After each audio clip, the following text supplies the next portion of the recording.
Sensational. Guys, welcome to the Sensational Podcast. Today, it's just me, your boy Sammy. Unfortunately, Susu and Sam can't be here, so the show must go on though. But we've got our guest, Mr. Phillip. How you going? How you doing, brother? I'm doing good. Welcome. Yourself? Thank you very much. Good. How you going? How's your day? Oh, day's great. Yeah. Saturday. It's a beautiful day today, actually. Yeah. It's very sunny. Mm-hmm. Yeah. What did you get up to? Not much, actually, man. I had a busy week, so I took today as my me time to kind of like reciprocate and, calm and, get my brains and my intellect back in order before I can plan or start planning for next week, Yeah. So, I didn't get up to much. It wasn't like my me day today. Okay, that's great. Saturday is always for the people and Yeah. for yourselves as well. And also, I feel like because I've been working Saturdays and weekends for months now, so I was like, I'm gonna take this Saturday off, cheeky me time, Yeah, that's good. Love to see it. Yeah. So what have you been up to? How's you how you been mentally, physically, and everything? So basically, I've been okay, man. I feel like I've been okay. The year started a bit funny. Do you know what I mean? The year started a bit, I don't know what way we're gonna go this year type of vibe. But I feel like we found our ground. Yep. The last month or so. We found our ground. So it's time to build, or get some momentum behind that. Do you know what I mean? It was like a slow start where, I had some challenges and some decisions that I needed to make, but because I wasn't in the right mind frame and the right mindset to make that decisions, I made the wrong decisions type of thing, and kind of like veered off in the wrong path, But I'm glad I'm back though. I'm back. I just needed that wake up call type of thing to come back. But I'm here now. We're still going. That's the best you can do. Just love to hear it. take every day as it comes and just be better every day. It's okay to make mistakes and just come back from it. Yeah, 100%. Where you from?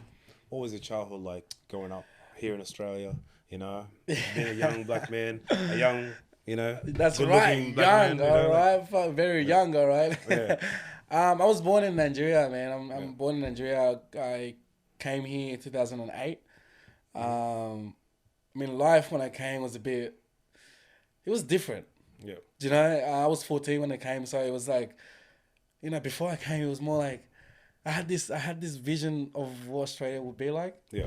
There's no dirt anywhere. People are kind of like floating. No one's walking. Do you know what I mean? It's like everyone's just floating on the streets, Yeah. But when I came, I remember the first place I kind of like visited or was consciously aware of was Burwood. Yeah. And I remember it was kind of messy. The rubbish on the back of the restaurants and stuff was kind of like smelly, you know what I mean? But that's the reality that I figured was, oh shit, there's nothing special, you know what I mean? But the people was welcoming. I think when settling with my dad and my family, obviously, as refugees, the government really helped with household stuff like, dining, couches, TV, like cooking stuff as well. So that was good. That kind of gave me the idea or the knowledge that Australia is kind of like a place to settle and raise your kids and family, because even though you're working hard to provide for your family, you always have that help from the government or like all the other bodies of the government. Yeah, so amazing. it's been good. So have you always been in Sydney, or were you in other states as well? Nah, I've always been in Sydney. I've traveled to other states.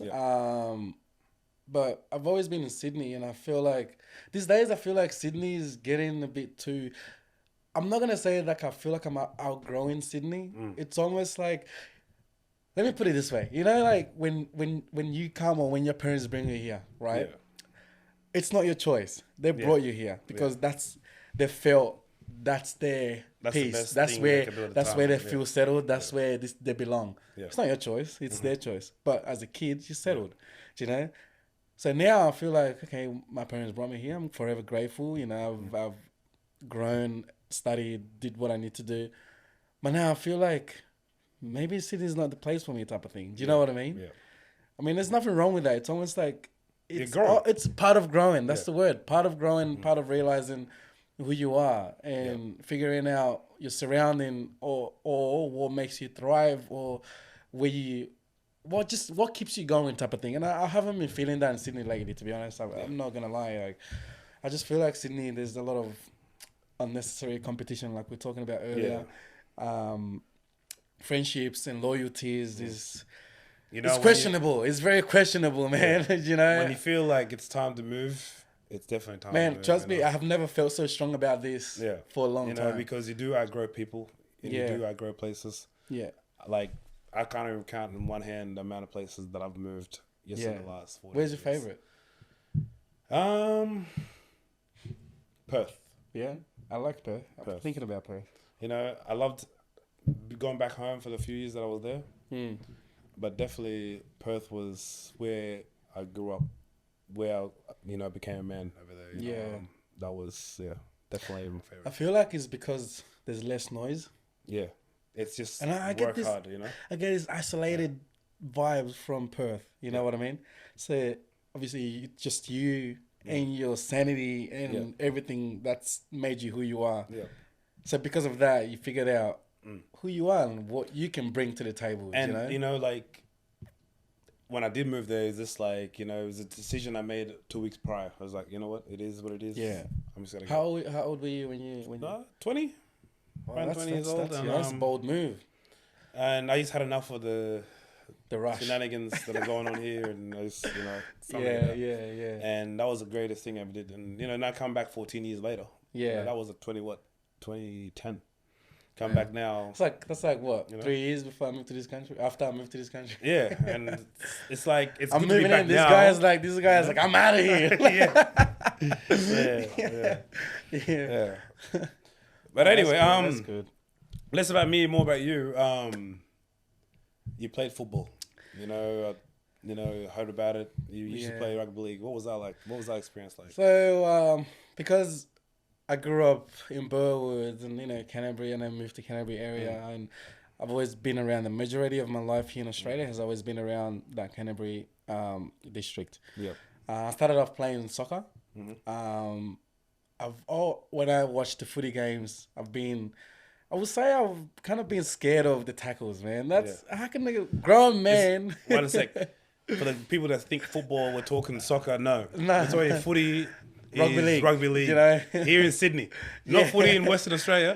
Footy here in Sydney. Not AFL. In New South Wales. Not AFL. Rugby league. Not soccer in Europe or wherever you are. It's footy footy here in New South Wales. Yeah. So I kind of been scared of the tackles, man. It's like, how can a big grown man run straight at someone and get pumped? That scared me until I remember playing for one of my first teams was I played in high school. I went to Holy Spirit in Lakemba, so then I wanted to explore that more. So I joined up a team, St. John's. Yeah. I remember my first tackle to today, and it was a big Islander guy, man. Bro, man, this guy ran because I was a winger. I feel like you're black, automatically you're fast. You know what I mean? I was kind of fast. Don't get me wrong, But from a winger, this guy ran straight at me. I remember this tackle today, man. I dropped my knees, shoulders in, up, down, man. Yeah. The greatest feeling of my life. Yeah. And after that tackle, it's almost like, who's next? Yeah. Run straight at me, bro, And I liked it. I enjoyed it. The teamwork and the mates that you make from playing footy is like, it's one of a kind, man. I'm still friends. I'm still friends with these boys till today, and it's genuine. That's I feel like in sports you meet the most genuine people. Yeah. And you stay friends forever. Exactly. Especially when you win the competitions together. That's right, because you're losing and winning together, bro. Yeah. Everyone knows. In the field of play, you fight about it. You curse each other out, but after that game, man, 90 or 80 minutes is over. We're mates again. Who's cracking up the beer, Do you know what I mean? Yeah. So that was good. Then I played for St. John's, and I moved to Bankstown Bulls. And after that, I kind of went back to soccer for 1 year before I had my accident. I had a car accident in 2016. So let's get into it. So how did it happen? What did you gain from it? And who are you today because of that accident that happened? Okay, the accident happened 2016, and it was like one of the most traumatic accidents or events that would that has ever happened to me. I mean, I'm still living, so I don't know what God hasn't planned for me. You know what I mean? But that accident was kind of like the most, and a blessing as well. To be honest, I feel like it brought out the person that God wants me to be, type of thing. Do you know what I mean? Anyway, back then, October 31st, 2016, you know, I was out with my mate, and then on the way back, I fell asleep on the wheel. Fatigue got the best of me. On the M5, car was going 100 k's an hour, crashed the barrier, flipped multiple times. And in that particular moment, I had a friend, my mate that was in the car was in so much pain because he broke his femur. And in that particular moment, I wasn't thinking about what had happened to me, type of thing. You know, I didn't even know how severe the accident was, or the injury, or the impact of the injury was on me. You know, so I just kind of like felt my leg, and you know, it was a bit wet, and exactly how it happens in the movie. Imagine a car that's upside down, and you kind of feel the seatbelt. You know, okay, the seatbelt is there. You click it. You feel. We reached for the window, had to get out. You know, the window was open, so I crawled out of the car, hopped down the road, start waving cars down. You know, in that moment, I realized, hang on, Phil, like your leg is pretty much shattered. You know, and you're still here being a survivor, trying to get help, not for me alone, but for my mate mostly. You know, because he was stuck. You know, so in that moment, I'm thinking, I know what I'm made for, type of thing. I know that this life is bigger than me. This life is, it's not just about me, type of thing. You know how priests and all these people in religious field have that calling. You know, God calls you to do what you want to do. I feel like, I mean, I'm not saying I'm going to be a priest or whatever, but I feel like I'm a healer, type of thing. You know, I get that. I mean, sometimes I've tried to not pay attention to it. You know, your subconscious mind is very strong, you know, and a lot of people don't listen to that. I can agree that I don't listen to that sometimes as well, you know, but if you really have your quiet time and listen to your subconscious mind and your gut feeling, your body or your mind, your intuition, your energy tells you everything that you need to know about yourself. 100%. It always tells you first before something happens. Your energy tells you. You can't run away from it. Exactly. The only thing you're running away from is the doubt. I mean, you know. Everyone knows. No, humans are not stupid. We know what we're meant to do. We know what we're made for, but we just tend to not listen to that calling, not listen to that information that's coming to us. You know, I'm not gonna lie. I'm not perfect. You know, I have sometimes being young is part of that, because it's like you don't care about it, because you want to live your youth days, and you want to hang out with your friends, have fun with your friends, belong in this community, type of thing. You know what I mean? Do what everyone else is doing, you know? But I feel like the older you get, you start listening to that and tuning out the other noises, you know? And sometimes I feel like it's okay to be a youth. It's okay to be a teenager. It's okay to make mistakes and live and have life experiences. And I feel like you don't really grow without life experiences. Exactly. Do you know? 100%. Yeah. So, man, the accident kind of shaped me to what I was. To today, I still see it as a blessing. You know, without that, I wouldn't be where I am today. I wouldn't push myself to do more. I mean, with the how has it changed your life, though? How has Phil become the person that he is today? I don't take life for granted anymore.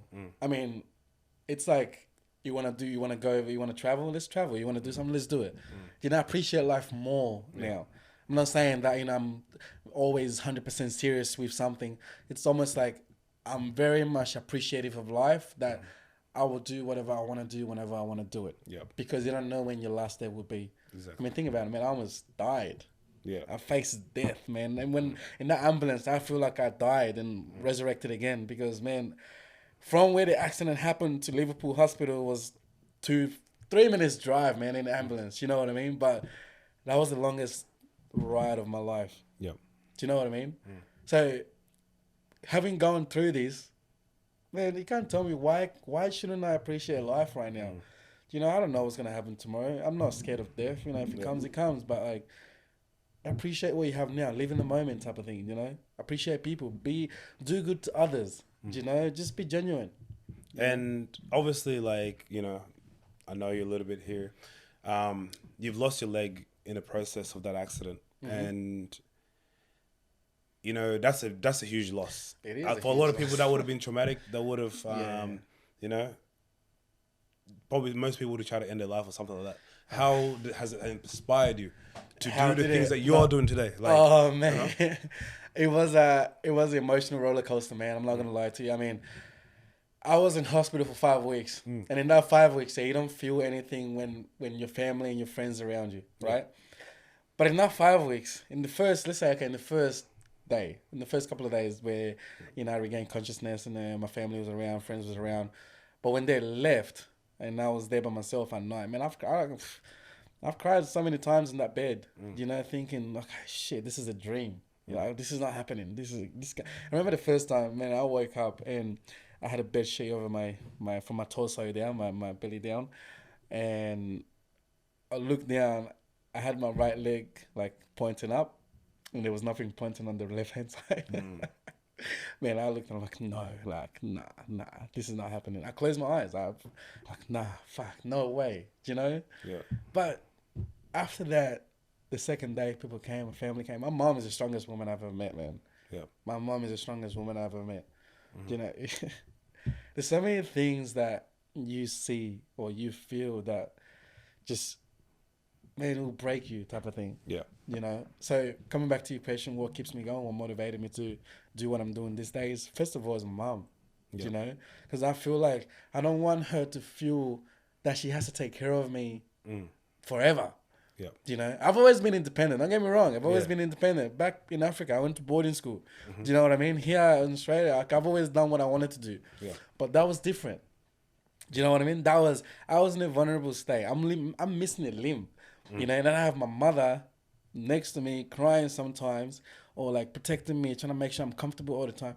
That's different. No matter how strong you are, man, that is different. Because you feel like, this is my mother, man. I don't want her to feel like she has to be doing. She's already lived her life. She's still got the rest of her life to live. Yeah. Imagine dedicating that to me and not worrying about my other siblings. You know what I mean? Or my father, for example. And not me coming up and taking up all the attention, that made me realize I need to get out of this. I need to get out of this state. I need to do better. I need to use this state that I'm in to become better, to not make them feel like I don't want them to worry at all. At all. Don't worry about me at all. I've always said that to them, but obviously it's easier said than done when you're missing a limb freshly in the hospital. You can't kind of see it, but but I still made that conscious decision that I'm not gonna let her feel like she has to take care of me for the rest of my life. Yeah.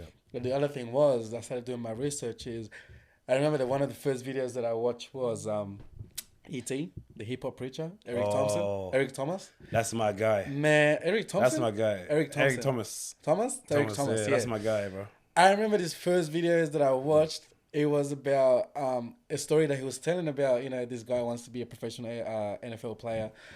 He wants to be a guru, right?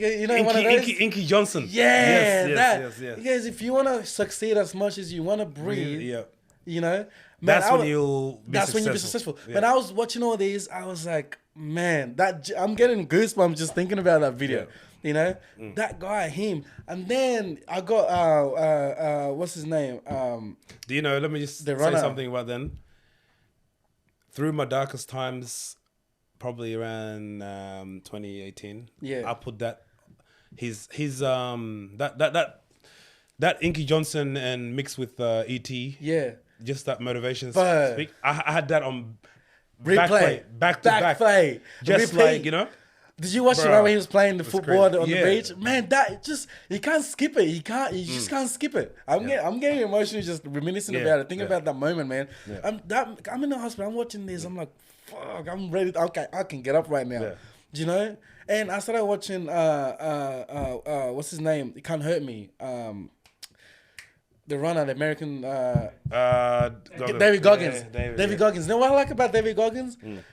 I know the messages sent in there is real, 100%. Yeah. And his intentions is real. But what really attracts me to him is his selflessness with his raw fucking message, the way he delivers the message, the swearing that comes with it. It's like when someone's been through something, and they're telling you something, you will fucking listen. Oh, of course. You know what I mean? It's easier said when someone that hasn't been through a pin fucking prick on their finger or something tells you something. You ain't gotta feel What are you shit. trying to tell me, Yeah. bro? You haven't been done through what nothing, I've been through. What are you trying to tell me right 100%. now? Do you know what I mean? Man, watching these two people mostly just got me fired up. You know, after that hospital, I was at home for 6 months, waiting for my prosthetic because I had an open wound. I had to do skin graft and whatnot. So I had to let that heal first before I could even start my physio and my my recovery sessions with this physio and all the other medical guys. Yep. And my prosthetists. But then after that 6 months, I got my first prosthetic. And I went to the physios to do my first rehab session. I got there. I remember this. It was meant to be like an hour, 90-minute session. I got there. I spent probably I don't know, an hour with them, whatever. And they said, "You don't need to be here." I said, "Fuck, I know I don't need to be here. I just came here, so you told me what can I do, what can't I do." Yeah. You know, it's the first time using prosthetic. I've never been an amputee before. Yeah. It's almost like, can I lift? How much weights can I lift with this leg? You know, can I run with this leg? Can I? What type of prosthetics is available out there for me? Type of thing. You know, and after that, I got discharged. I did my rehab by myself. Basically, I'm a Mace gym.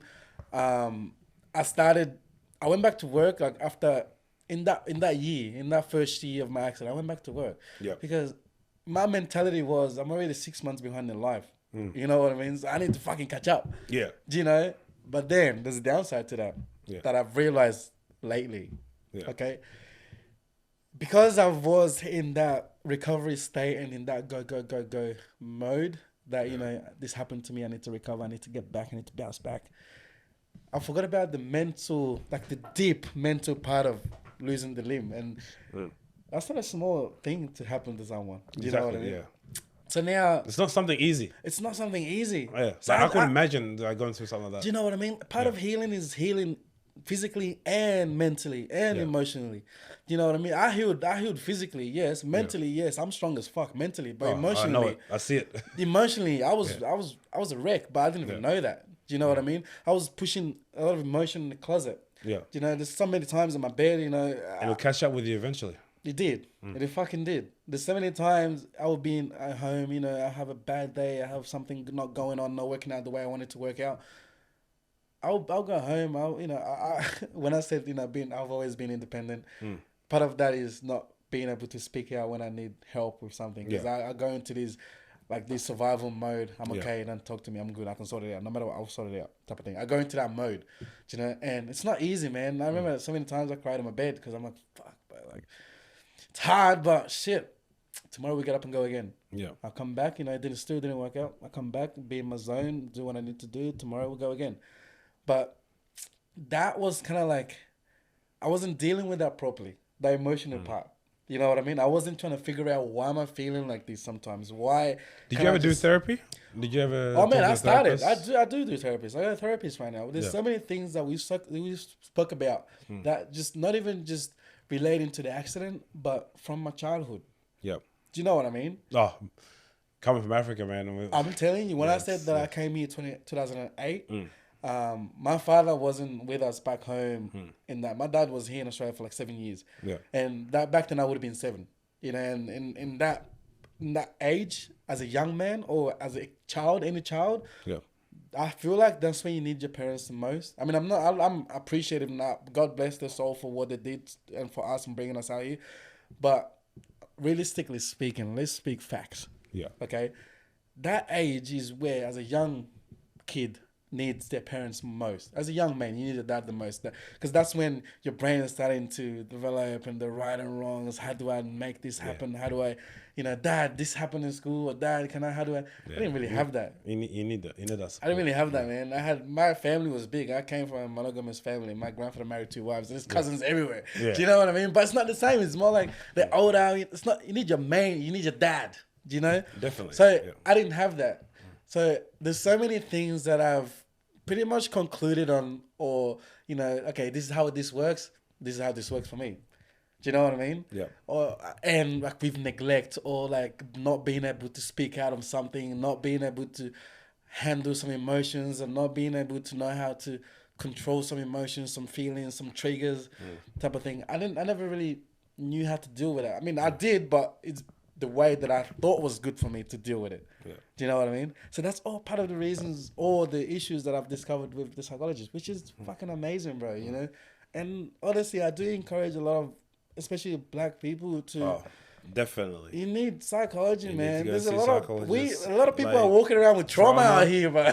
And hurt people, and Do you know what I mean? it's a cycle that keeps going around. A lot of people walking around with trauma, bro. They don't know what the fuck is going on with them. Yeah. But man, I'm telling you, just go talk to someone, you know. Just speak and out. these services, Be a lot of open. times, that especially here, man, It's free. Some of it's free. Like you don't got to pay $1 for it. Honestly, yes. It's just it'll help you. You like when you look back after you do it. Yeah. Man. You feel so much, man. Yeah, My you become a different person. My you know? cycle, because I shopped around so many times. Another thing with me, it takes a while for me to open up. You know, and communication hasn't been the fucking A-lister. I've never been the A-lister in communication. You know, but she's helped me come out of that cave. You know, I used to feel I had that typical African mentality. You know when your dad look at you like you're supposed to know what he's talking about. You just, you know, we'll get you in a room. You know? You know what I mean? I used to think like that. I used to be like that. I used to hate communicating how I want to be treated. If you're treating me wrong, if you're doing wrong by me, it's almost like I wouldn't tell you because I know your reaction and I don't want you to feel that way. Yeah. So it's like I'm saving you from your reaction when you're... It's like I got your spit on my face and I worry about your fucking feelings. You know what I mean? I have that... Sometimes I kind of like hate it about myself, but then it comes back to what I was saying earlier that I've realized my purpose about... my reason here. Do you know what I mean? I'm a healer. And speaking on that too, so you're a motivational speaker in high schools. See that you do a lot of work in the community with the young youth, the young the young girls and boys in our communities. You know, in high school and hospitals and stuff. So you know, fill the people in. That's when I said my accident was a blessing. All these things that I'm doing now with the public speaking and the modeling stuff and, you know, the advertisement stuff and my running and stuff, my training, that all came after my accident, right? So I've never really pursued a career in... My public speaking is something I do on the side, you know, just, you know, I have time. As a business owner, my time is flexible. I made it that way, so that way... I can go and do all these other missions that's more important to me. Yep. Does that make sense? Yeah. So when I say it's a blessing, we're in Australia, man. Multicultural, fitness, disability, all these other things, and mental health is something that's not really spoke about or talked about a lot. Yeah. Do you know, and no one really takes it serious that much. Yeah. I mean, they know about it. If it's trending, people will jump on the bandwagon. Definitely. Do you know what I mean? But no one really takes the time to actually pay attention sometimes. You know, so after my accident, I've realized, you know, I did my rehab. I went through all the emotional roller coasters, building my mindset, trying to get my mind right, how to overcome this tragedy right now. You know, so after we did a TV show with my mates. I think it was 2019 or 2018 or something, Australian Spartan. And after that, because of the message that I shown on that TV show, that it got to some schools, and some of the teachers that was in my secondary school moved on to different schools. That they put me on to come in to speak to the year 11s and 12s, because obviously after school you're thinking your friends in that time was gonna stay your friends forever. Nah, man, it don't work like that, bro. You're gonna someone that you say goodbye to in high school, and you never see them again. You know when you line up and like everyone just do that walkout. Yeah, sometimes that's the last time, bro. That's it. Yeah, that's the last time, bro. You know, maybe 2 or 3 people. Honestly, I still got a handful. One person I went to school with. Are you still close to? That's it. Do you know what I mean? So that's the thing. I took that opportunity. I took the opportunity to reach out and speak to people, the kids, and like, you know, I go to hospitals, visit new amputees, like anyone that's struggling with mental health. I can make time. I walk around with a smile on my face, man, because you don't know the battle people are facing. Exactly. You know, you really don't. You know, for me, I walk around with shorts everywhere, right? Because even if I'm sad, you can kind of tell, oh, maybe something's wrong with his leg. Let me just approach. You know, that's like a conversation started on its own. Yeah. But imagine able-bodied people, right? If they're walking around sad or whatever, you think, such a sick cunt, you know? What's wrong with this hard cunt type of thing, you know? You get that vibe that people... I feel like that's a Sydney thing as well. Do you know? That's what I was saying. I feel like I'm outgrowing this fucking city. Do you know? And it's just the... It doesn't hurt to say... You're built for so much more. And you need to take your talent and I think I overthink a lot. That's what it is. And just take it where you need to take it. I look at the big picture before I even start chipping off straight away. I look at that. I've been Don't told so limit many times. yourself, I think too big sometimes. That again when I get started, I hate that about myself. I'm working on that. But like, if you put a task in front of me, I look at the big picture first before even like picking up the right tool to start the work. Do you know what I mean? Yeah. Sometimes it's a good and a bad thing. I mean, I'm still navigating through that world now, but yeah, that's kind of like where I am and how I got into doing all these other things I'm doing, man. It's a blessing. What's it like giving advice to a bunch of young, teenagers that are just still at school? You know how it is out here in especially in Sydney, Melbourne, and whatever. Remember, here in Australia, how is it giving them advice? Do they listen? Are they judging you? Are they how do they take that on board? Like, what's that experience like? Do you remember when I said to you that if you haven't pricked yourself on the finger with a needle, you have no right telling someone how to deal with the pain. Yeah. Right. So when I go to schools and do like when the footy clubs that I play for invite me to like a gala night or presentation night to do a talk, I walk in there. Yeah. One thing I know about me, Sammy, is that my energy is massive. Yeah. When I walk in a room, my energy fills the fucking room. Yeah. That's one thing I know about me, and that's one thing no one can take away from me. I know my energy, and I know how big my energy is. 100%. Right? So that's one thing. Another thing is, I walk in a room and I'm wearing shorts. I wear shorts to these people everywhere. So I want you to see, I'm not just. I'm walking it. I'm living it. Yeah. This is real. I'm not wearing pants to cover it up. I'm not. But I walk in the room to talk to people. I get attention. Everyone is silent because they want to know. And especially me, I have banter, man. I joke around. I joke around with my leg. It's only a leg, but that's, you know what I mean? Yeah. I have jokes about how this happened. I do this little joke. I was a child soldier. I stepped on a landmine. I got attacked by a lion or whatever. Oh, you gotta break the ice in the room. You know what I mean? Break the ice. And then I talk to them. Even when I talk, I don't prep a speech. I don't prep notes. I have a PowerPoint, or pictures and dot points, and I speak on that. So I walk in the room, I feel the room, I feel the energy in the room, and I speak from the genuine, honest place. Like, you can't talk to a sheep the same way you talk to a goat. They don't listen. It's not the same thing. Do you know what I mean? So I go in the room, I just feel the energy, and I speak. Like, it just comes. That's what I'm saying. Your gifts, you realize your gifts when you pay attention to them. When you genuinely listen. Yeah. And you're a bodybuilder. So that's the difference. No, story. Like, man, I've seen you work out in the gym. I'm like, shit. I love one thing you can't take away from me is my training, but I love my training because. And on the track, man, this guy's killing it, man. Like, so my training is one thing you can't take away from me, bro. Because in that gym, it's not just lifting the weights or training, man. It's a mental game as well, bro. That's where you and your demons fight. Yeah, honestly, because. That's what makes you embrace it. That's where even not just that. When you're training, bro, this is a happy endorphins, bro. That makes you feel good, bro. People go into depression and start thinking rubbish where they don't train. Let's go to the gym. Just train. It's all there. It's not even about lift some gymming. Weights. It's not even just about gymming. Do that physical exercise and make it go rock climbing or something. Go. What do you like doing? Do you like hiking? Go for a hike. Do whatever you want to do, but 100%. Just be active. Yeah. Do you know what I mean? A lot of successful people have that time where they do active stuff. Do you know what I mean? So, with my bodybuilding, I started it when I was waiting for my run in Prosthetic. I always wanted to run from the hospital. I made that a goal that I'm gonna run. You can't walk. You got a limb missing. Well, fuck, I'm gonna run. You know what I mean? So I made that decision that I'm gonna run. So before I got the prosthetic leg for running, sprinting blade, because the specific leg to run with. Yeah.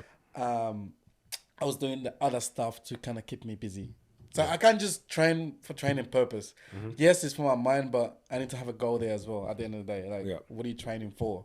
Yeah. That keeps you more grounded. That keeps you more accountable, So waiting for the running blade, I started doing bodybuilding. I got into it because I was always fascinated for the patience these guys have and the discipline these guys have to just eat the same thing, but all the time. You can't miss the sessions. Your cardio is a must. Eggs, oatmeal. Back to back all the time, back to back. I was fascinated with that, so I tried it. That taught me a lot too. I did that. I did good. I was happy with my results. Move on. I did powerlifting. Yep. Man, Powerlifting is hard, bro. Yeah, well, That I'm is sure you crushed hard, bro. Yeah. You know, I mean, my time, I maxed out my PB on deadlift is 205 kilos. Yeah. So I'm happy with that. You know, Yeah, I mean, yeah. I'll take that any day. You know, Fuck, I can't even lift that. you can. I know you can. You look at you, you're a strong guy, bro. Anyway, I did that until I got my prosthetic leg. Then the main mission started. Do you know what I mean? So now my training is kind of evolving and changing around to match the goal that I'm trying to get at. Yeah. Do you know? So yeah, that's that's me, bro. That's me at the gym. I'm a simple man. So know? do you, because I know you run track, I always see you on the, out in the field on the platform. Is it like, do you run athletics? Do you do athletics, or is it a competition? No, I do a proper competition, bro. Okay. I'm a athlete. Athletics. I do my event is 100, 200 meters. Yeah. In my classification, I'm the fastest in Australia. You know, like in my classification. Damn. You hear that? Yeah. You know, my time could be so much better. I'm still waiting for that time, but you know, I know that I could be better. But I've only been in this sport for maybe like 3 or 4 years, and in that 3 or 4 years, there's been complications with my prosthetic. Yeah. You know, and part of it is just healing and waiting for the leg to arrive. There's a lot of waiting game in that 3 or 4 years of doing track. You know, but I've managed, or God has did it, that I've got a sponsorship with the company that makes prosthetics. So now, instead of waiting for leg or the finances or from the NDIS or whatever to provide the leg, the running prosthetic that I need, this company, I get 2 legs a year, 2 prosthetics a year. So like, okay, that excuse, that's done. That problem is squashed. Yeah, so, you know, now that problem is squashed. You know what I mean? Yeah. So see how God works, man. You know, so with that now, I have that's why my training kicked up a little bit now. We're in off season now, so the season is coming up later towards the end of the year. So I'm hoping to put in mad results on get my times down during the end of the year. Okay. You know, but yeah, it's been good, bro. Running, it's great. It's great. You know, I've done Australian Championships, New South Wales Championships. I was aiming to go to Paris this year, but obviously my time was not. You know, I was still a little bit far off from my time. You know, but we believe it, not too bad. No, it's not. I'm not far. I'm not that far. That, you know, probably in the next 4 years, hopefully, or in the Commonwealth Games or whatever. You know, the world title is coming up. Maybe I'll. You know, but right now we're still on the drawing board. You know what I mean? That's good. That's good. Yeah, that's what it is. Have a vision, draw it up, plan it, and keep going. Yeah. You know. What's the so what drives you? What wakes you up every morning? You know? And I have my days. I do have my days. And I say that to everyone that asked me that. And I've always told them it's okay to have your days where you don't feel like doing nothing, where the world is kicking your ass. Yeah. You know, it's okay to like just take the time to step back a little bit. You know, it's okay. Take your time. Think about what you want to do next. Think about your next move. Think about how you want to handle things. But it's not okay when you stay there. Yeah. What do you do when you don't feel like getting out of bed? I stay in bed. Okay. I fucking stay in bed. You know, today is not my day. I'm not going to force it. Yeah. I'm not going to force it. But then I'm not going to let that go more than 2 days. Do you know what I mean? So the first day I'm okay, Phil, that's fine. It's cool. Stay in bed, whatever. Second day, Phil, okay, cool. You know, you're not feeling it, stay in bed, but we're getting up tonight. We're moving. We'll at least go for a walk or something, you know. Yeah. But it's okay. Because if you push, maybe... I always have this thing where, you know, you want to hang on when things are not going right. You want to hang on. Maybe hanging on does more damage to you. It does. Imagine falling from a rope. You're holding on the rope and you're sliding down. The rope is fucking cutting your hand up. Yeah. Just let go. Yeah. You're falling down anyway. Just let go. Just take the leap. Yeah. You know, that's the way I see it. I don't know. I think I vision and I think so differently sometimes, and I feel like, I don't know, but those isolated times that I've spent alone and those times where I've tried to figure out what's my purpose. You found yourself. That's what happened. I'm still finding myself. Yeah. And I'm getting there. There's boxes that's been ticked off. I will say the better word for that is I would say that I'm more conscious about myself. And I'm more conscious about where I thrive, yeah, and what makes me thrive, or what makes me fail, or what makes me feel down, or what makes me feel, you know, not worthy, type of thing. So I'm aware of those things, and I know when I'm tipping toe through there, like, you know, what makes me feel bad or what makes me feel down. Yeah. I know that I'm heading that way. So being aware of that, you know, it's part of it. So now I'm like, okay, I'm going through this route. I need to step back a little bit. Do you know what I mean? Yeah. So being aware of that, who you are and what makes you different in those aspects is a step one, man. That's what I say to people, you know. Always. Yeah, man. So your modeling career, how's that career. like? Yeah. Fanboy, no pimples. Nah, the modeling stuff is again that came natural, man. It's funny. So this all started after that show, the TV show, right? Yeah. So what I had done was I like talking to people and I like networking. So being in that show, because I know in Australia most producers, they're friends. Yeah. In that industry, that's the thing. When you're in the industry, you know a lot of people in the industry, same as you. Yeah. So I made friends with some of those producers that's in the industry. So most of my work has been word of mouth. Yeah. Do you know what I mean? So you recommend this guy, and then, you know, this guy recommend this guy, and I've never marketed for anything. I don't even have an agent. I'm a freelancer. Yeah. Do you know what I mean? But I always have work every now and then come up. Do you know? Another thing, the way I see it, I know this is maybe some quirky way of me seeing it, but I see in Australia, yeah, it's a multicultural country, you know? Yeah.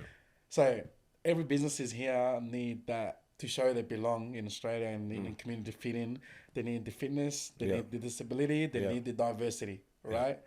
Man, 3 in 1. What do you mean? I'm black, I'm fit, I'm disabled. Do you know what I mean? So that's the way I see it. So I this is what I say to myself to keep that. What you say to yourself is what gets you moving. You know what I mean? So when you manifest this word, when I manifest this to because it's like a manifestation, you know what I mean? When I manifest this to myself, it comes real, man. Then and I show up, I'm ready. Do you know what I mean? Put me in any scenario. Give me a scenario. All I need is a scenario. What do you want me to be for this shoot? Yeah. Do you know what I mean? Let's do it. Yeah. Do you know?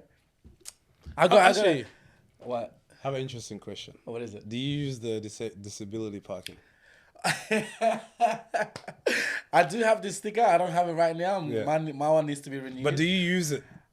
Sometimes. Okay. Not all the time. Man, I will be pulling it up every time. Sometimes. In there. You know what it is? Sometimes. I only use it when I'm running late for something. Yeah. And that's the only parking available. I will pull it. Man, I'll tell you a story. Funny story. There was once I was going to movies, I remember how, man, I was still new in this disabled world, you know. I was going to movies and there was no parking. Yeah. And I was there stressing, looking for parking. But I'm like, fuck, shit. I drove past the disabled spot like 2 times. Right. And the 3rd time I drove past, I was like, hang on a second. I'm fucking disabled, bro. Do you know what I mean? Yeah. Man, I have it, but it's not priority for me, man. If someone that needs it more, go for it. I'll walk. I don't care. Like, you know, I'll still get there before anyone else beats me to the door. You know what I mean? 100%. Yeah. So I don't. Some of my friends say it's a crime that I have it. You know, you're more fit than everyone. Why do you have the sticker? You know. Yeah. But I do have it. I use it sometimes. You know. It's part of the incentives. 100% of being disabled. And I pull out a disabled card sometimes. You know. Yeah. Like example, if I'm going to a function or whatever, I could wear. If I don't want to wear dress shoes, sometimes I do wear dress shoes, but if I don't want to wear dress shoes, you know how some of the places you need dress shoes to go in, and I'm wearing sneakers, like you kind of like, and I just pull up my pants, and you see them buckle, like, okay, just come in, you know. I play that card so many times. Yeah, you have to. Well, man, sometimes. If they're being strict about it, then, well, motherfucker, fuck you. Like, I'm disabled. What are you going to do about it? No, you know? You have to, man. You have to. You know, you got to play those cards. Yeah. So what messages do you send right now, like, to these young lost kids that we have in our communities? You know, the young girls, the young boys that are, you know, going through it, no direction, and as a motivational speaker, as yourself, what message would you give them? Honestly, I feel like being in that age group, say in the teenagers, and the early 20s, I would say, if you don't have an idea where you want to pursue career-wise or where you see yourself in the future, right? It's okay to dabble around in the right places. I'm not saying just that, you know, doing all these crimes and whatever. Just dabble in so many things that, you know, till you find your ground. Yeah. Do you know what I mean? Have the right people around you. Don't be afraid to cut off people that's not doing you any good. Yeah. Because in the long run, again, that's only going to cause you more damage. Yeah, and I think that's a big thing in our community too, with our youngins. They feel that they need to do what their friends do, even if it's the wrong thing. But again, you can't blame them, because we are. What I've experienced so far is because they do that because they're afraid of being alone, and the loneliness will kill you, or like make you, push you into that corner where you don't feel like you belong. Yeah. Do you know what I mean? Australia thrives so much in belonging. Yeah. Do you know what I mean? That's why you see them following to do what their friends are doing.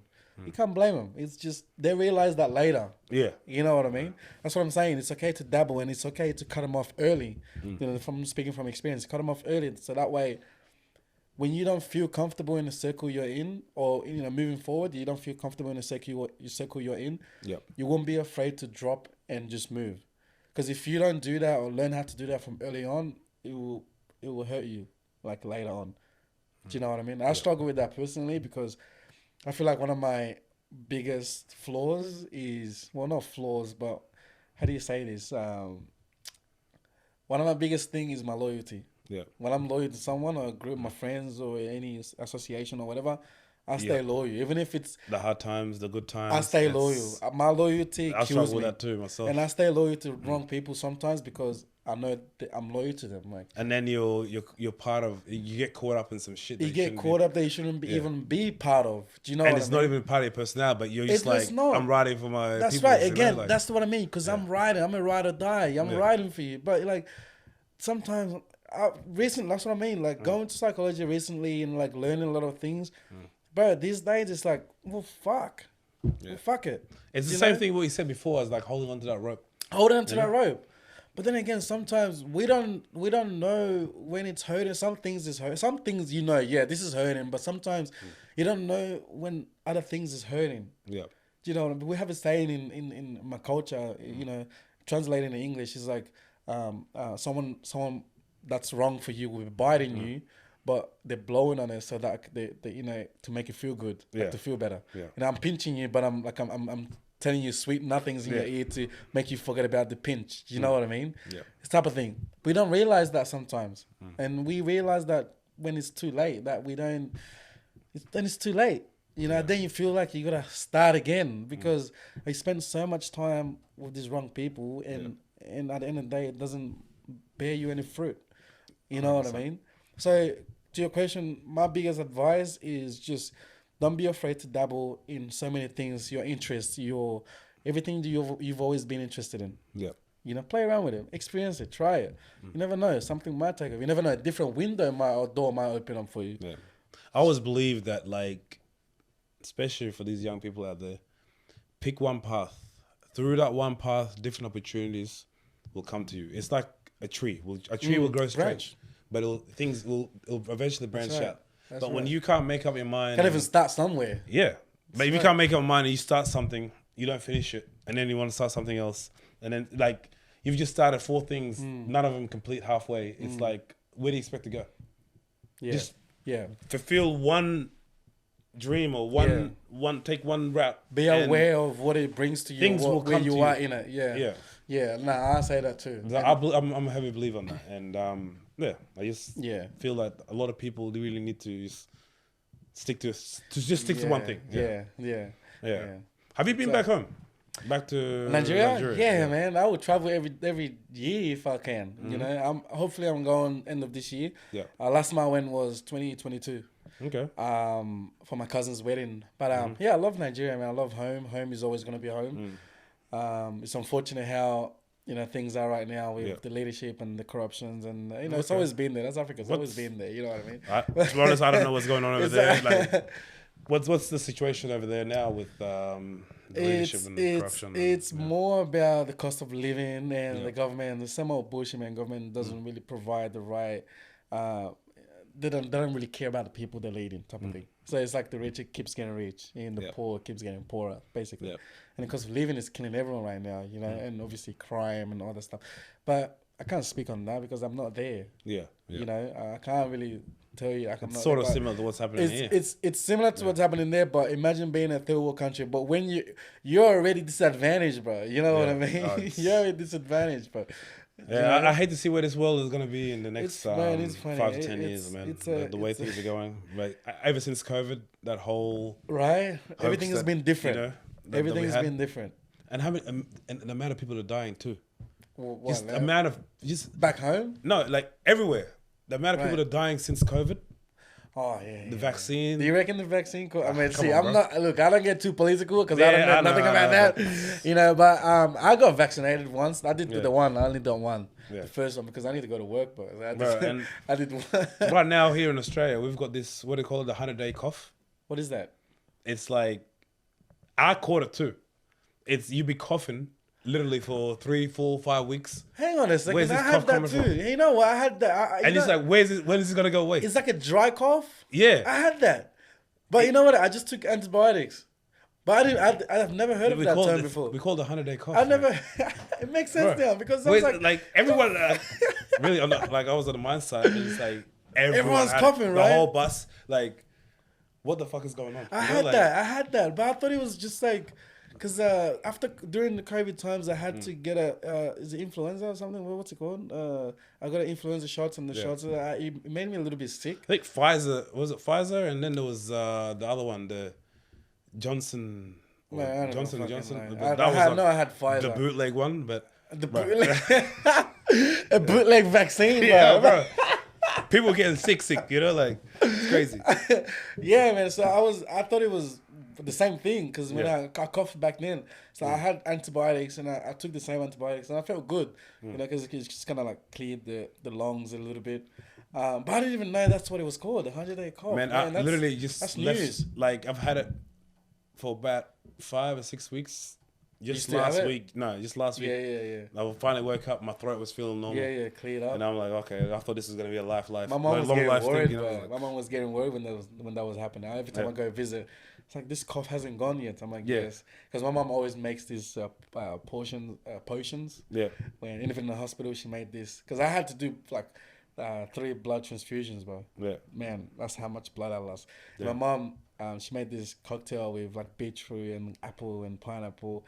And my blood came back like that, man. Yeah. You know, so like she cares a lot, you know, she cares a lot. That's what I was saying. I didn't want it to feel like she has to always worry about me. But at the end of the day, I'm a mommy's boy, bro. My mom takes care of me. Yeah, that's good, man. Like, we all love our mothers, you know? Yeah. And like we're important to them, you know. That's right. Like I told you, I've been away for a long time and came back because my mom's getting old now. So it's like same. That hurts. You know, let me be around at least. Hurts, you know, being the oldest, like I could help her out when she needs me. You know, like my mom's talking about retirement now, man. Yeah. It's actually it's real now. It's feeling real, bro. Yeah, you're feeling grown, man. Like shit. Yeah. Do you know what I mean? No, has that hit you yet? Like, damn. Like I know, like. It's crazy. I looked at it the other day. I'm like, man, mom's getting old. Like, really think about it, bro. You know? Like, I remember when she was, like, when I was like, what? I would have been like 9 or something. She was 30 years old. You know, still had everything going on. Energetic. You know, and it's like cooking like 5 dishes in one go. What happened? You know, like. And now, like, it takes time to prepare one dish. Sometimes she doesn't do it. It's just like shit. We gotta like do better. Because one day it's like if we're not really present, we're gonna like not appreciate these times. Yeah, exactly. And I think about it, I'm like, man, this is real now. It's crazy. But at the same time, you're thriving to make sure they have that retirement, the comfortable life after. You know what I mean? Yeah. Sometimes it's hard, but it has to be done, you know? Yeah, but it's also life, man. And that's what I mean. It's life. That's their journey. They've been through their journey. It's our journey now. Yeah. But again, I'm not trying to be like inhumane or whatever, but yeah, I get it, you know? But we have to make sure they understand as well. Yeah. That's why when you go visit or something, they tell you it's okay, just go. Because they know you're trying to be better. At the long run, it's going to be better for them. Yeah. Because they know they will be comfortable taken care of. Now it's our turn to take care of them. Yeah. Does that make sense? Yeah. 100%. Yeah. 100%. Yeah, I love it. I love it. Yeah. So, what's next for you? What's your next ventures? What's your goals for the next 12 months? Man, like I was saying before, my running is kind of my priority right now because I know, I mean, I already set out to achieve what I wanted to achieve, which is run, but I know that I can take it to a different level. I never really gave myself that time to push it as much as I can, like to my absolute max. Being a business owner as well, it has a toll, and last couple of years has been very difficult. It's taken a toll. As an athlete, having full-time job, a full-time athlete, man, I don't work. That's too hard, hard. But I've been juggling them. Do you know what I mean? But moving forward, and then in the next couple of months or whatever, I'm trying to cut back with my work so that way I can focus on running more and give myself more relaxation time and rest times to be able to repeat. You know, so yeah, in the next couple of months or in a couple of years, is my running is my priority right now. You know, to take it to that next stage. I know I can. I believe in myself that I can. I just need to create the time and the right steps to get there. I know you've mentioned, David Goggins, he's coming to Sydney. Yeah, I'm going. Are you going? E.T., Inky Johnson. Yeah. But who really, really inspires you? Because I know these guys, like, they sort of have a little bit of influence on everything that you do, but who really drives you to do what you do today, you know? I'm okay. Me personally, I believe in myself, and my family, my parents is my biggest drive. When it comes to the motivation to get up and keep doing what I'm doing, I look at my leg. I look at what happened to me. I look at what I've been through. I look at what I've achieved. And I look at, and I picture, like I was saying before, I look at the big picture. Do you know what I mean? So because I think about the big picture, where I could be, that keeps me fucking going. That gets my blood warm, you know. That keeps me thriving. That I can do better. I can be better. I can do better than I did yesterday. You know. But if you're talking about the external bodies of people that adds to that, you know, David Goggins is probably number one. Number two, I've been into Matthew McConaughey lately, man.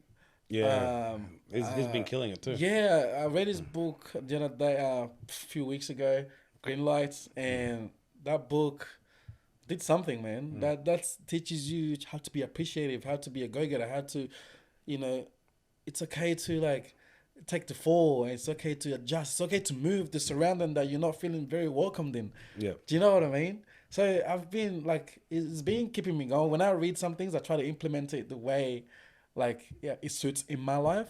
I don't take on someone else's, okay, you're giving me advice, but like, it doesn't work in my life right now, you know. I'll take what I need from your story to implement it, but, you know, that's what I'm saying. Like, number one is my parents, me, and then I bring in the external bodies to fill in the other gaps. Because if you don't invest in yourself, man, you should be your number one priority type of thing, you know? You have to you can't look after other people. You are your brand. That's it. You are your brand. You know, you should like. You have to put yourself first. It sounds selfish. It's not selfish. But if you're not taking care of yourself, how can you look after other people? You know what I mean? Like, it's not selfish. Yeah. It's more. It's being aware of what you bring. That's all. It's not being selfish. Yeah. And also self-worth as well. And self-worth as well. Yeah. That's what I mean. You invest in yourself because there's only one you. There's only one of you. Yeah. Do you know what I mean? Like, 100%. That's why like everything I do, I try to like bring it back to me, and how can I send this energy out, and then how can I send it out that it can come back to me. Yeah. Do you know what I mean? I mean, so many times like I'll be out or something, or someone will come up, I seen you on this thing, is that you? Or like, you know, people send me a photo of like the billboard that's still out there, and they say, no, this is you. Hi, what are you doing here in Perth? What are you doing here in Adelaide? I'm like, oh, man, that brings joy. You know, this is what I mean, because I'm myself, Brandon. I've done the things I've done today, so it's like when that happens, it's like I'm reaping the benefits of it. Yeah, it makes me feel good. It's like, that's right. Do you know? Yeah. It's not being cocky, and it's not being. Oh no. Do you get what I'm saying? It's like saying like, I've worked for this. This is my reward. Yeah. You know, rip it in, take it in, and then you start thinking, okay, what's next? Well, how can I beat that? Well, instead of billboard, how can I be on a fucking TV show or something? Do you know what I mean? Or how can I have my own movie or something? You know. So, and these things will come, my brother. It comes. Speak it out. Speak it out. The way you're going, like the way you're inspiring people, you even inspire me. You know what I mean? man, these things will come Thanks, with time, with and time consistency, and patient. Just be patient. consistency as well. Just keep that energy going and keep that momentum rolling. A lot of It'll people all try come, to. you A know? lot of people try to veer into someone's lane because the other person is doing right, and they're driving these fancy cars. They you know, they live here. They're wearing all this type of clothes, but we tend to forget that that's their time. Yeah. Our time is to come. Don't try to jump in someone's lane. Stay in your lane. Just keep doing what you're doing. Your time will come. Like everybody has like they say, like in that movie Scarface, every dog has a day. You know what I mean? Like, that's right. We all have our time. That's we all right. have our day. That's right. And there's a God in this world, and that's right. You know, just speak when the time is right, it will come. It will happen. It will come. Just believe in what you're doing. Just like keep doing what you're doing. Take a day as it comes. Just keep going. As long as you don't give up, just keep going. You know, your time 100%. Will come. Yeah. You so know? You young people out there, man, he's inspirational, man. Listen try to him, him, follow him. Try to be. You know, like nobody's perfect. But, nobody's perfect. Look for that person. Oh man, that's another thing. No one knows what they're doing in this world, man. Like, don't get me wrong. People, everyone walk around most people walk around thinking they know. No one does. Everyone's taking the day as it comes. We are knowledgeable, or our knowledge is based on what we already know. Yeah. Imagine we have a new problem tomorrow. Everyone's gonna be running around like headless shooks. Yeah. Do you know what I mean? What happens when the aliens come crashing? You know what I mean? You know what I mean? Do you know what I mean? Oh shit! What is this? You know what the hell's going on right now? You know? But yeah, that's what I mean. Yeah. You're right. Like, just believe in yourself. Keep going every day, and just believe in your craft. Just listen to yourself. Sometimes it's okay to have your downtime. It's okay to feel like you need to speak to someone. The most important thing, find someone to speak to if you feel so down. Your safe space type of thing. It doesn't have to be a professional. It can be your parents. It can be your siblings. It can be a mate. You know, most of the time where I do open up the most is when I speak to strangers. Believe it or not. You know? Strangers will walk a mile with you. Do you know what I mean? You know what I mean? I have this thing where I can like blab like and then I'm like, oh, I'm not gonna see them again. Do you know what I mean? Yeah. But then that lifts so much off my shoulder. Yeah. And I feel great. Yeah. You know? Again, when you said like, how do I get up in bed? So when I have those down days, sometimes like, you know, if I second day or third day I'll go out or something, have a drink, meet someone, have a chat, just talk. And then that following week is like my most productive week. Yeah. Because I lifted that weight off my shoulder, you know? So it's okay to open up sometimes, man. If it's hard, but try, and, just you know, try. Like, just especially, like, look, in our community, it's like what we're talking about here right now. Yeah. There's some old uncle right now who watched this. He's like, what's wrong with these people? You know what I mean? Like, it's unheard of. Yeah. It's just like you ball it all up and just throw it in the back and that's it. That's that old mentality, the man. You know what I mean? But that's not how things work. You know what I mean? Like, you have to talk about these things. You know what I mean? Bringing up the uncles, I always say this. So, I don't know, for me, I don't know about you, but when it comes to the way our parents raised us, they're a bit more hard and they're a bit more stern with some things. They don't care about the feelings, or they don't care. I'm talking about more the dads. You know what I mean? Oh, yeah. They're a bit more stern, right? But then we take it too personal that our parents is very hard. Our parents is very strict. And you hate it when you're young. And you hate it, right? But then, have you ever thought about why they're like that? Yeah. Because their parents treated them like that. Exactly. And their parents probably worse than how they treated them. Yeah. You know? And then coming here in the country, in the Western world, yes, we're bringing the values back home. But again, sometimes some of them is not necessarily the right way to caution a kid, or the right way to kind of like send a message or teach a kid how to do things. Yeah. Do you know? Which makes the kid have resentment towards you. They don't want to come open up to you. Yeah. Do you know what I mean? So I feel like, say our parents came here, the first generation, the first wave, their job is to bring us here. Their job is to make sure we're comfortable. Their job is to make sure, like, their job is not to make us rich. Their job is not to make us, like, live, you know, in $1 million fucking salary. You're here and that's it. That's their job, to bring us here. You know? Yeah. Our job is to make sure our kids know how to communicate, how to open up, how to talk, how to network, how to have that people skills, how to be knowledgeable about your emotions and your feelings, how things work. Do you know what I mean? So I always say this, like when I speak to some people in the African community, it's like, yeah, it's okay. Like they treat you like that, but don't take it too personal. That's what they know. A person can only tell you what they know. A person can only treat you the way they know. Yeah. Do you know what I mean? Yeah. So I try not to take it too personal. Like my dad now, like, you know, when he's a bit like that, I just say, yes, okay, cool. And I walk away to do what I need to do. Yeah. You know, I just give him that benefit. Yes, I listen to him. I listen to his advice. But if it's not impacting my life in where I'm living or whatever I'm doing with my life, not really. I don't need it, you know. But again, I'm not trying to disrespect him. I'm not trying to say, like, you know, he's not the greatest that he is. But it's not our job to create that resentment towards them. It's okay to listen to them, you know, take some of the advice. But you know, a lot of times us, especially the boys, you know, you had a hard father. Oh, it's man. hard to sort my of dad was strict, bro. Oh, same, man. Man, I remember once I was going to this was, you know, you're 12, man. You want to be part of the boys, you know. Yeah. There was a house party, right? I was leaving my house at 7 p.m. Yeah. I came to the room like that. I gotta go, you know, got a party. You know what he said? He said, look at the time, look at the clock. I looked at the clock. He said, what time is it? I'm like, it's 7. He goes, I want you to see you back home when it's 9 o'clock. Man, I looked at him. I was like, by the time I get there, it's already 9 o'clock. Do you know what I mean? Yeah, but that's what I mean. They're very hard. They're very stern, but they're just stubborn. They don't know any better, man. Yeah. But like, our parents do know, but they don't know how to send that message to us.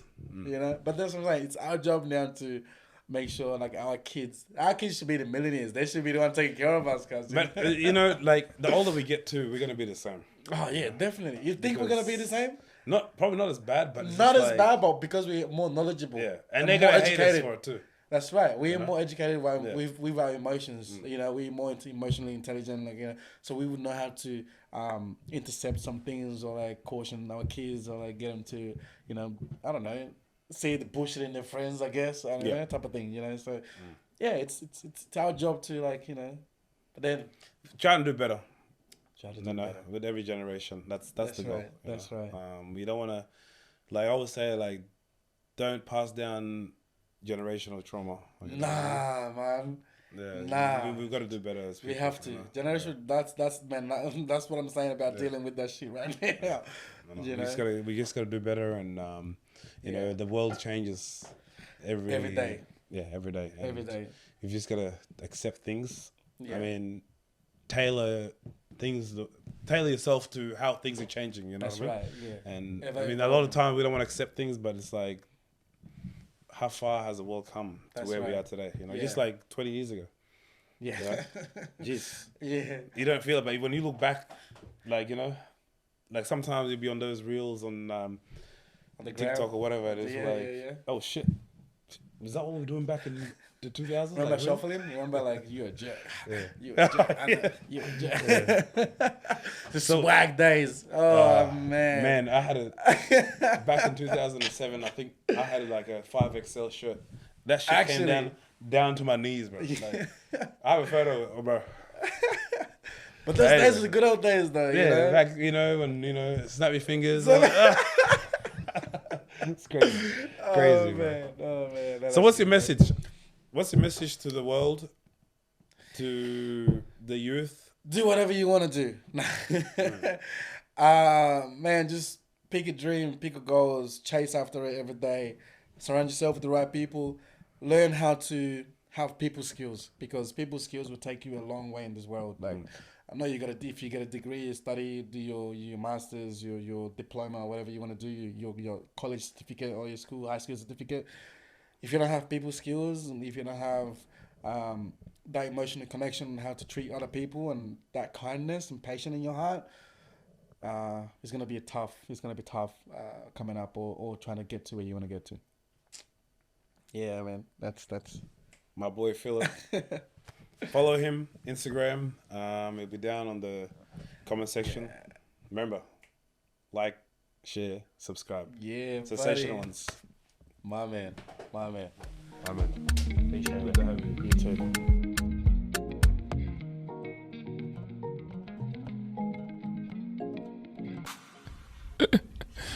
Sensational.